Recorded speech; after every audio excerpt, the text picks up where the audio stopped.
Hello बच्चों, कैसे हैं आप। आज हम शुरू करने वाले हैं आईयूपीएसी नोमेनक्लेचर से आगे का पार्ट। ठीक है, आपने पहले की वीडियो में आईयूपीएसी नोमेनक्लेचर कर लिया था और इसमें हम करने वाले हैं chemical properties of hydrocarbon, properties of hydrocarbons. ठीक है, चलिए तो केमिकल प्रॉपर्टीज करेंगे। बेसिकली केमिकल प्रॉपर्टीज में आप जब भी केमिकल प्रॉपर्टीज की बात करते हैं तो हमें उनकी रिएक्शंस देखनी होती हैं कि वो किस चीज के साथ कौन सी केमिकल रिएक्शन देते हैं। हाइड्रोकार्बन्स बेसिकली तीन टाइप की केमिकल रिएक्शंस देते हैं। ठीक है, तीन प्रॉपर्टीज हैं इसकी। पहली जो है वो होती है कंबशन। ठीक है, क्या होती है? कंबशन। कंबशन का क्या मतलब होता है? कंबशन का मतलब होता है जलाना, किस चीज को बर्न करना। ठीक है, दूसरी जो प्रॉपर्टी दिखाता है वो है सब्स्टिट्यूशन। क्या दिखाता है? Substitution reaction. सब्स्टिट्यूशन का क्या मतलब होता है? किसी चीज को हटाकर उसकी जगह लेना। ठीक है, और तीसरी जो प्रॉपर्टी शो करता है वो है एडिशन रिएक्शन। ठीक है, वो एडिशन मतलब कोई चीज डायरेक्ट ऐड हो जाना, बिना किसी को हटाए बस ऐड हो जाना। ये तीन रिएक्शंस ये देता है। ठीक है, तो सबसे पहले हम बात करेंगे कंबशन रिएक्शन की, कंबशन की। देखिए, आप किसी भी हाइड्रोकार्बन को अगर कंबस्ट करते हैं, अच्छा हाइड्रोकार्बन से पहले हम कार्बन की बात कर लेते हैं, है ना। Chapter carbon and its compound है तो पहले हम बात कर लेते हैं कार्बन की। देखिए, आप किसी भी कार्बन को जलाते हैं और कार्बन को जलाने के लिए जो सबसे ज़्यादा जो फॉर्म यूज होती है दैट इज कोल, कोयला। ठीक है, अच्छा आपको पता है कि कोयला कैसे बनता है? देखिए, माना जाता है कि मिलियन ऑफ ईयर्स पहले जब अर्थक्वेक वगैरह की वजह से पेड़ वगैरह, प्लांट्स, पेड़ वगैरह ये ज़मीन के नीचे दब गए और इनके ऊपर काफ़ी मिट्टी धीरे धीरे जमती गई।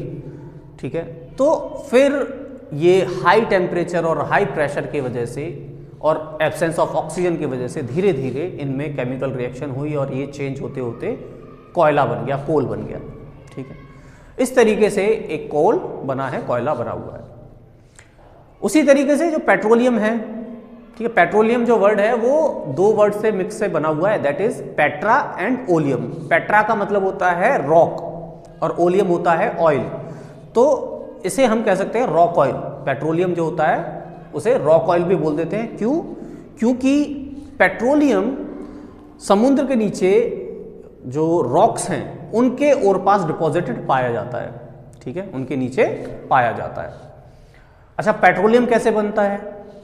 यही माना जाता है कि मिलियंस ऑफ ईयर्स पहले जब छोटे छोटे प्लांट्स और एनिमल्स, जो एक्वाटिक एनिमल वगैरह जमीन के नीचे, सी के अंडर, ठीक है, समुद्र के नीचे जब नीचे दफन हो गए तो पानी के हाई प्रेशर और टेम्परेचर की वजह से वो धीरे धीरे मिलियंस ऑफ ईयर्स में पेट्रोलियम में कन्वर्ट हो गए। ठीक है, तो हम जो कोल की बात कर रहे हैं, जब कोल जो है उसे बर्न करें, वो कार्बन की एक फॉर्म है, उसे जब हम बर्न करते हैं तो क्या होता है? देखिए, जब आप कोल को बर्न करेंगे, कंबशन की बात कर रहे हैं हम, कोल को जब हम बर्न करेंगे तो कोल क्या है? कार्बन है। और कोई भी चीज बर्न करने के लिए आपको सबसे पहली क्या चीज चाहिए? ऑक्सीजन। और तीसरी जो चीज चाहिए वो है हीट।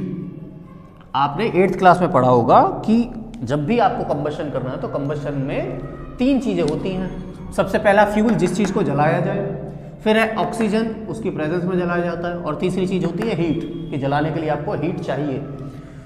जब आप कार्बन को, कोल को जलाओगे, ठीक है, तो ये क्या होगा? देखिए, कोई भी चीज जलती है तो आपको इतना तो पता ही है कि उससे हीट निकलती है, प्लस में लाइट निकलती है, इतना तो हर किसी को पता है ना। और क्योंकि कार्बन जल रहा है तो कार्बन ऑक्सीजन के साथ जुड़कर बन जाता है कार्बन डाइऑक्साइड, और ये कार्बन डाइऑक्साइड गैस निकल जाती है। ठीक है, इस तरीके से कार्बन डाइऑक्साइड गैस बनती है। अच्छा, आपने कभी कार्बन डाइऑक्साइड गैस बनते हुए देखी है? देखो, आपने देखी जरूर है बनते हुए, लेकिन आपको पता नहीं है कि वहां बन भी रही है या नहीं। इसका रीजन क्या है? इसका रीजन है, देखो, कोई भी चीज जब जलती है, किसी भी चीज़ का जब कंबशन होता है तो दो तरह की फ्लेम होती हैं, एक विजिबल और एक नॉन विजिबल, इनविजिबल, ठीक है। एक विदाउट फ्लेम जलती है और एक फ्लेम जलती है, फ्लेम के साथ जलती है। कौन सी चीज़ विदाउट फ्लेम जलती है और कौन सी चीज़ विद फ्लेम जलती है? कोई भी चीज़ जो हीट करने पर गैसियस फॉर्म में कन्वर्ट हो जाती है, गैस में कन्वर्ट हो जाए, ठीक है, या लिक्विड में कन्वर्ट हो जाए, उसे जलाने पर आप देखेंगे कि कार्बन डाइऑक्साइड गैस निकल रही है, ठीक है, वो तो निकलेगी, लेकिन साथ ही साथ उससे जो फ्लेम निकलेगी उसे आप देख सकते हैं। अच्छा, फ्लेम दो तरह की होती है, एक ब्लू कलर की, एक येलो कलर की, ठीक है। एक आपने ब्लू कलर की आपने अपने किचन में जो एलपीजी जलती है उसे देखी होगी, वो ब्लू कलर की फ्लेम होती है। एक आप सर्दियों का मौसम चल रहा है, आप घर के बाहर आग जलाते हैं तापने के लिए, ठीक है, तो वो देखते हैं वो येलो कलर की होती है। ऐसा क्यों? जो येलो कलर की फ्लेम होती है वो तब बनती है जब कोई भी फ्यूल इनकम्प्लीटली कंबस्ट होता है, वो पूरी तरीके से उसमें ऑक्सीजन मिक्स नहीं हो पाता और वो उसका पूरी तरीके से कंबशन नहीं होता है, इनकम्प्लीट कंबशन होता है, तब जाके उसकी येलो फ्लेम बनती है। लेकिन जब किसी चीज़ में पूरी तरीके से ऑक्सीजन मिक्स होकर कंबशन हो तो वो ब्लू फ्लेम देता है, ठीक है। जो एलपीजी गैस होती है वो जब निकलती है तो क्योंकि गैस तो उसके अंदर गैस है और जो बाहर ऑक्सीजन है वो उस गैस में आराम से मिल जाती है, तो पूरी तरीके से मिक्स होने की वजह से वो जो कंबशन होता है वो कंप्लीट कंबशन होता है और उस वजह से जो फ्लेम निकलती है वो ब्लू कलर की फ्लेम निकलती है। तो ये तो हो गई विजिबल फ्लेम्स जो आप देख सकते हैं। ऐसी चीज़ें भी हैं जो विदाउट फ्लेम जलती हैं। याद आ रही है आपको कोई ऐसी चीज़? देखिए, देखा सबने है, बस दिमाग में नहीं आता है। आपने कोयला जलते हुए देखा होगा, ठीक है। वो कोयला नहीं जो आप लकड़ी जलाने के बाद जो कोयला बन जाता है, हम उस कोयले की बात नहीं कर रहे हैं, हम कोल की बात कर रहे हैं। जो कई बार आपने देखा होगा कि जैसे वो बारिश के टाइम पे भुट्टे भी भूंज रहे होते हैं ना, तो वो कोल जला कर रखते हैं, ठीक है। या फिर जो कोयले वाली इस्त्री होती है, आयरन होती है, ठीक है, वो तो जब वो जलाते हैं तो आप देखेंगे कि वो धीरे धीरे ग्लो कर रहा है, रेडिश कलर में हो रहा है और हीट दे रहा है, लेकिन आपको उसमें से फ्लेम निकलती हुई नजर नहीं आएगी, है ना। उसमें से कभी भी फ्लेम निकलती हुई नजर नहीं आएगी, बस वो रेडिश हॉट हो जाएगा जलते वक्त, उसका जब कंबशन होगा तो वो रेडिश हॉट हो जाएगा और साथ ही साथ उससे हीट निकल रही होगी, लेकिन उससे फ्लेम नहीं निकलेगी, आप उससे फ्लेम निकलती नहीं देख सकते। तो उस वक्त जो कंबशन हो रहा है वो विदाउट फ्लेम हो रहा है, ठीक है। और आप कोयले को तो जानते हैं, जब आप हीट कर लें उसे तो वो लिक्विड में या वेपर में कन्वर्ट नहीं होती है, तो इस वजह से वो विदाउट फ्लेम जलती है। समझ में आया? तो हम बात कर रहे हैं कोयला जब जलेगा तो क्या बन रहा है, आपका कार्बन डाइऑक्साइड गैस बन रहा है। वहां जब कोयला जल रहा है तो वहां पर कार्बन डाइऑक्साइड गैस बन तो रही है, लेकिन आपको दिखाई नहीं दे रही, क्योंकि कार्बन डाइऑक्साइड गैस तो इनविजिबल होती है, मतलब कलरलेस होती है, तो आपको दिखाई नहीं देती है, लेकिन उसमें कार्बन डाइऑक्साइड गैस बन रही होती है, ठीक है। तो ये तो हो गया जब आप कोल का कंबशन करें। लेकिन अगर आप किसी हाइड्रोकार्बन का कंबशन करते हैं तो क्या होगा? अगर आप किसी भी हाइड्रोकार्बन, ये तो देखो तब हो गया जब किसी एलोट्रॉप का कंबशन करें, किसी भी एलोट्रॉप का अगर कंबशन करते हैं तो ये होगा। लेकिन जब किसी हाइड्रोकार्बन का कंबशन करेंगे तब क्या होगा? जैसे आपने पेट्रोलियम लिया, पेट्रोल जलाया, ठीक है, पेट्रोल क्या है? हाइड्रोकार्बन है। आपने मीथेन लिया, सबसे इजी एग्जांपल लेते हैं मीथेन का। आपने मीथेन लिया, उसका कंबशन किया, ठीक है।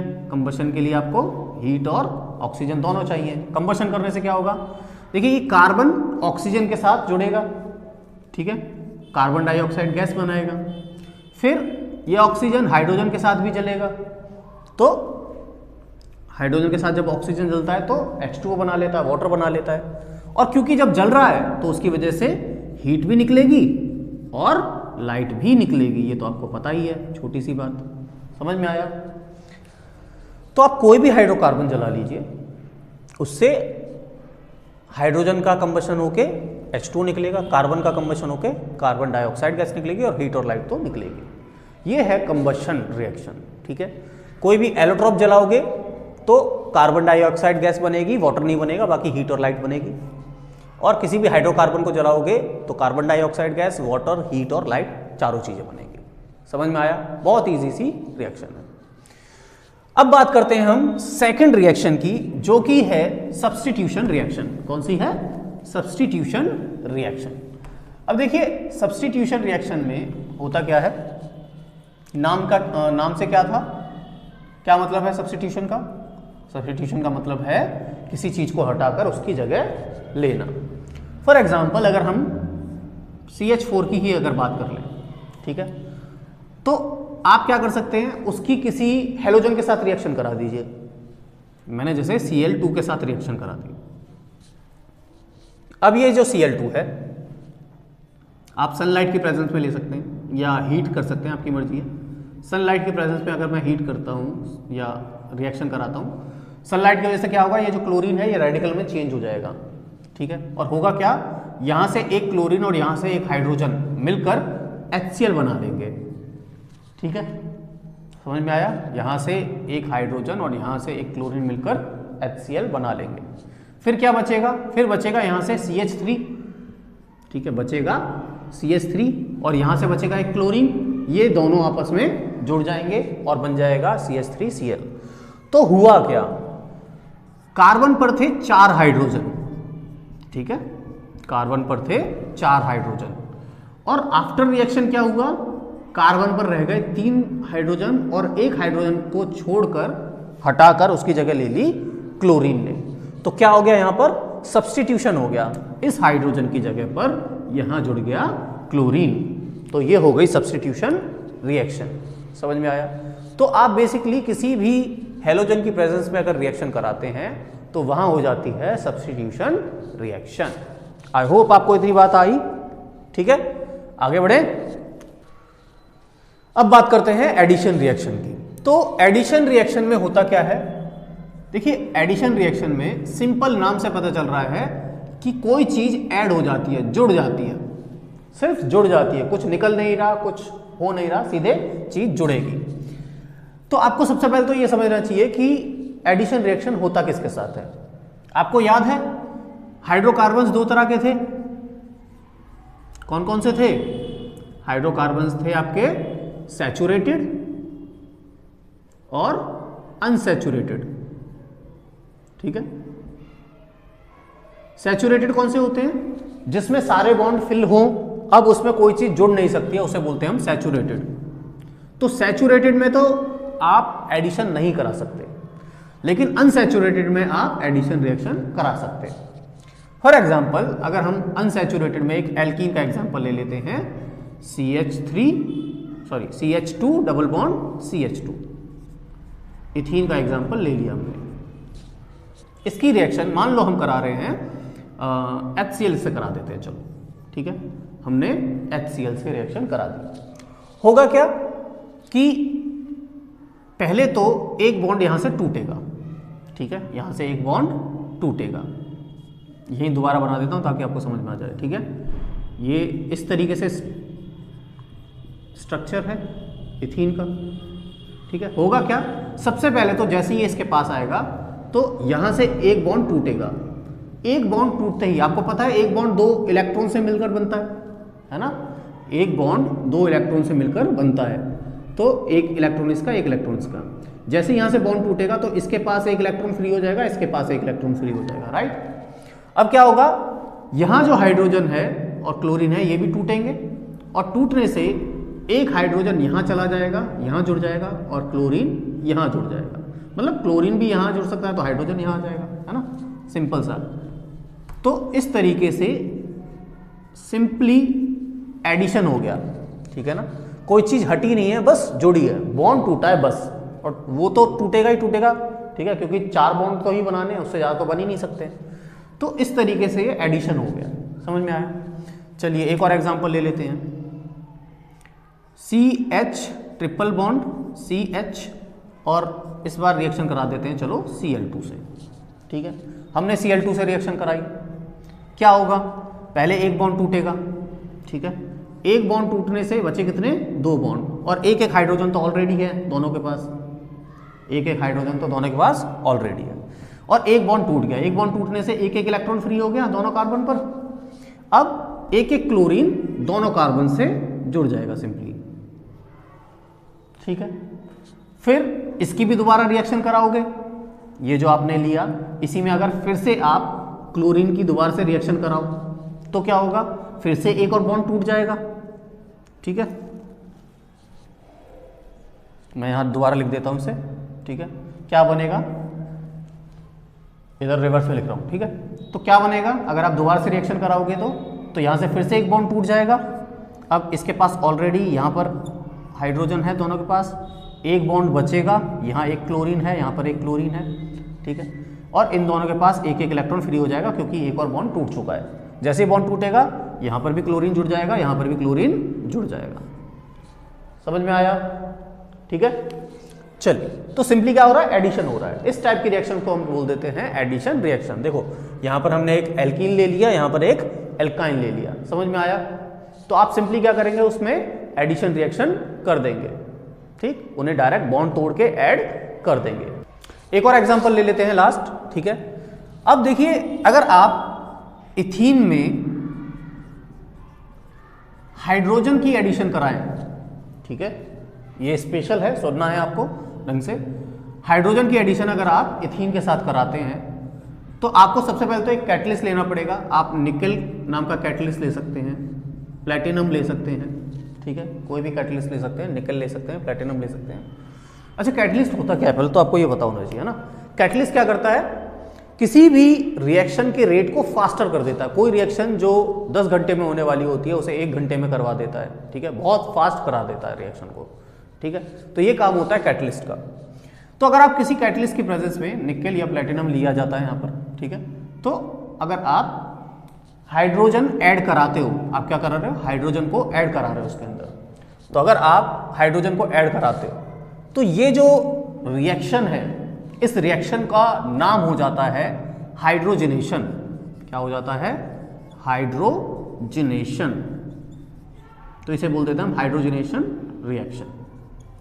तो मतलब कि हम हाइड्रोजन ऐड करा रहे हैं इसमें। Addition of hydrogen is known as hydrogenation reaction. समझ में आया? तो होता क्या है, ये सिंपली आपका अनसैचुरेटेड से सैचुरेटेड में कन्वर्ट हो जाता है। ठीक है, क्या बन जाएगा इसमें, CH3 सिंगल बॉन्ड CH3 बन जाएगा।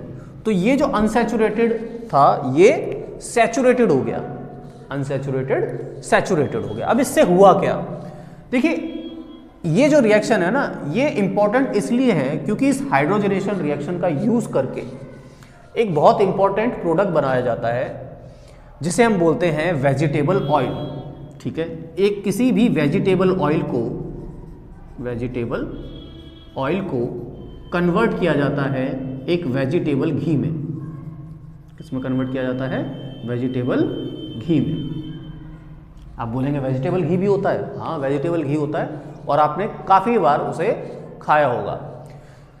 देखिए, डालडा नाम से एक घी आता है ना, वनस्पति घी जो होता है, इंग्लिश में उसे वेजिटेबल घी बोल देते हैं।